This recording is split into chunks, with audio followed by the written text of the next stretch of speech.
செங்கல்பட்டு மாவட்டம் மாமல்லபுரம் அருகே இன்று நடைபெறும் பாமக சித்திரை முழு நிலவு மாநாட்டிற்கு ஏராளமான தொண்டர்கள் சென்று கொண்டு உள்ளனர். கூடுதல் விவரங்களை செய்தியாளர் செந்தில்குமார் கூற கேட்கலாம். செந்தில்குமார், வணக்கம். கள தகவல்களை சொல்லுங்க.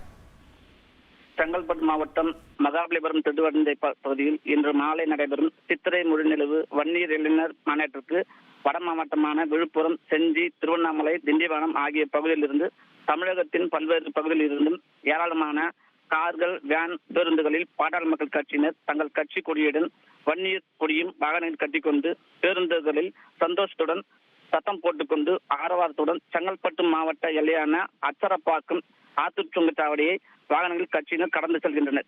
இந்த சுங்கச்சாவடியில் கட்டாய கட்டண வசூல் செய்யப்படவில்லை. மாநாட்டுக்கு செல்லும் கட்சியினருக்கும் கட்டணம் வசூலிக்கப்படவில்லை. மேலும் சுங்கச்சாவடியில் தடுப்பு அகற்றப்பட்டு போக்குவரத்து நெரிசல் இல்லாமல் வாகனங்கள் செல்லும் வகையில் காவல்துறையினர் நடவடிக்கை எடுத்துள்ளனர் என்பது குறிப்பிடத்தக்கது. அது மட்டுமில்லாமல் ஆத்தூர் சுங்கச்சாவடியில் இருந்து அச்சரப்பாக்கம், மேல்மருவத்தூர், சோத்துப்பாக்கம், மதுராந்தகம், கருங்குழி, படாலம் ஆகிய பகுதிகளில் தேசிய நெடுஞ்சாலை முழுவதும் 1000க்கும் மேற்பட்ட போலீசார் பணியில் ஈடுபட்டு வருகின்றனர்.